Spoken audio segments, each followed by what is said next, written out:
Au 19e siècle, Montréal vit d'importants changements. La ville est en plein essor et connaît l'une des plus fortes croissances de son histoire.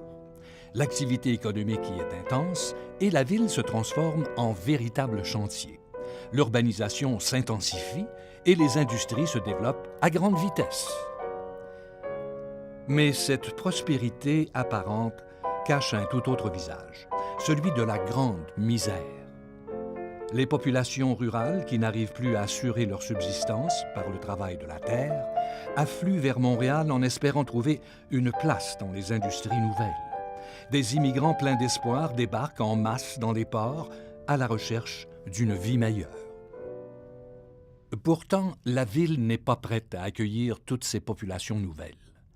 La qualité de vie se détériore rapidement. Montréal se dégrade. Les quartiers sont pollués par l'industrie. Les logements sont insalubres. La piètre qualité de l'eau affaiblit les habitants. Les épidémies sont de plus en plus présentes. Le taux de mortalité est alarmant, particulièrement chez les bébés, alors que plus d'un enfant sur 4 meurt avant d'atteindre l'âge d'1 an. Devant l'ampleur de la situation et l'inaction des autorités, des organismes de charité émergent pour parer aux besoins les plus urgents. Je voudrais enserrer le monde dans un réseau de charité.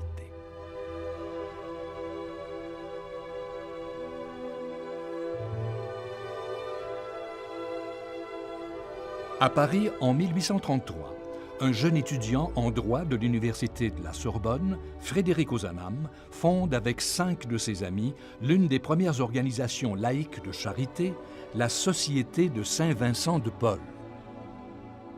Présents dans les quartiers où la pauvreté se fait sentir, les membres de la société effectuent des visites à domicile afin de venir en aide aux plus démunis.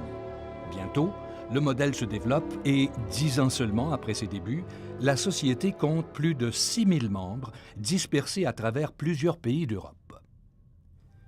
De retour d'un voyage d'études en France, le médecin chirurgien Joseph-Louis Pinchot fonde à Québec, en 1846, la Conférence Notre-Dame, la première société de Saint-Vincent de Paul au Canada.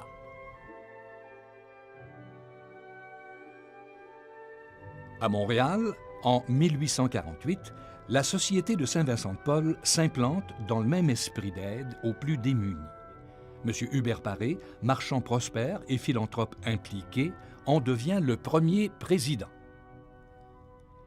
Le développement de la société suit celui de Montréal.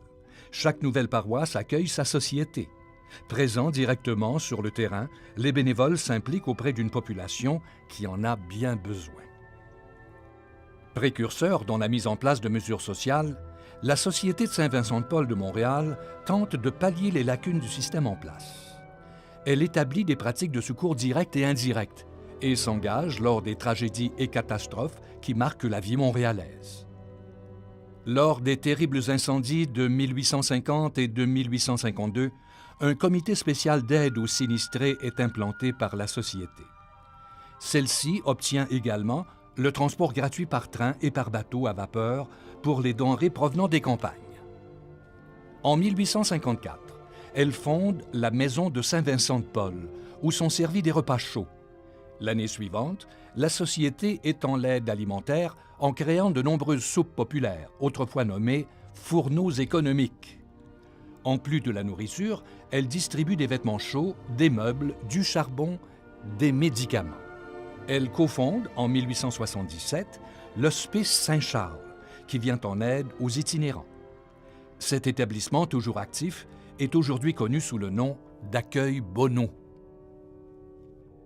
Dès le milieu du 19e siècle, la société est synonyme de guignolée. Année après année, avec l'arrivée des premiers flocons, les guignoleux s'organisent et collectent de porte en porte les denrées nécessaires pour garnir des paniers de Noël qui illuminent le temps des fêtes des plus démunis. Elle se penche également sur le problème des enfants en procédant entre autres à la construction de l'orphelinat Saint-Arsène et en s'impliquant dans les activités de la goutte de lait. Elle s'associe également avec la Commission des écoles catholiques de Montréal pour identifier les enfants absents par manque de vêtements et de chaussures et leur fournir les effets nécessaires, Entre 1848 et 1895, la Société Saint-Vincent-de-Paul de Montréal est venue en aide à plus de 44 000 familles. Lors de la Première Guerre mondiale, les bénévoles apportent un soutien moral aux conscrits en leur fournissant le matériel nécessaire pour écrire à leurs familles et en envoyant des colis aux soldats qui sont au front. La Société est également très active lors de l'épidémie de grippe espagnole qui sévit à l'automne de 1918 et qui entraîne dans la mort plus de 3 500 Montréalais. Lors de la Grande Crise de 1929, la Société connaît une importante expansion et agrandit son réseau d'entraide. Certains fourneaux économiques distribuent alors plus de 500 000 repas par année. À la demande des différents paliers gouvernementaux, elle distribue le secours direct qui deviendra l'assurance chômage. Dès 1934, le grenier du pauvre est créé. Des bénévoles vont chercher en camion des meubles chez des donateurs, les remettent en état et les redistribuent à ceux qui en ont besoin. Aujourd'hui, l'Atelier Meuble offre également un programme de réinsertion au travail pour les personnes ayant vécu des problèmes d'intégration ou d'instabilité professionnelle. La Société répond également présente en novembre 1974 en assurant la gestion et la distribution des dons aux sinistrés lors des incendies du Week-end rouge qui ont jeté à la rue plus de 280 Montréalais. Elle se mobilise en un temps record lors du déluge du Saguenay de 1996 et envoie près de 15 millions de dollars en marchandises de première nécessité. Elle offre également un secours immédiat lors de la crise du verglas de 1998. Aujourd'hui, la Société de Saint-Vincent-de-Paul de Montréal continue d'intervenir là où les besoins se font sentir. À la base de nombreux organismes de charité, elle offre également des programmes d'aide permettant aux plus démunis d'atteindre l'autonomie ou de démarrer la vie du bon pied. L'Atelier Meuble, Opération Bonne Mine, la Fête de l'Amitié, les cours de couture, le Mardi de la récolte, autant d'initiatives qui permettent de briser le cercle de l'isolement et de la pauvreté. La Société de Saint-Vincent-de-Paul de Montréal, c'est plus de 1400 bénévoles présents dans une centaine de points de service qui œuvrent chaque jour à créer, à l'instar de Frédéric Ozanam, un grand réseau d'entraide. Et la Société de Saint-Vincent-de-Paul de Montréal continuera à faire, tant qu'il le faudra, ce pourquoi elle a été créée, se retrousser les manches et attaquer les problèmes de front.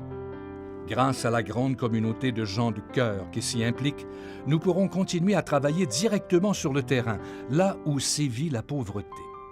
Nous continuerons à sensibiliser les autorités aux conditions difficiles des personnes démunies, à prendre part au débat sur les politiques sociales et à faire partie de la solution. Nous continuerons d'être ce que nous sommes, près des gens, pour les gens, depuis 165 ans.